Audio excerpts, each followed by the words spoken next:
Umaskini si wokovu. Umaskini sio wokovu. Umaskini ni ukosefu.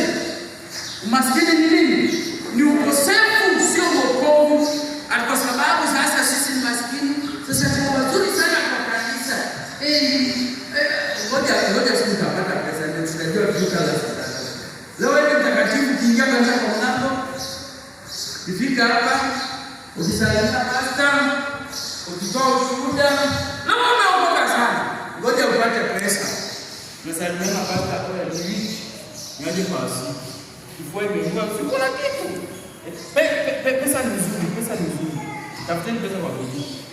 Sababu mmoja pesa inafanya inatambulishana kwa wengine. Wewe ni nani? Wewe ni nani? Pesa wewe unasema. Wakati una pesa unakosa chati. Kesha unakuja, mashirika zote unaenda, pale na pesa unapata pesa. Basi niko busy. Sisi ndio sitafika ushirika. Niko busy. Acha ukumbavu, umepewa. Mwenye akupa anaweza kukunyang'anya tu. Halo? Halo? Tumekuwa na watu kama hao. Niko busy hata Sunday, niko kazi kuji, Mungu aliwanyang'anya.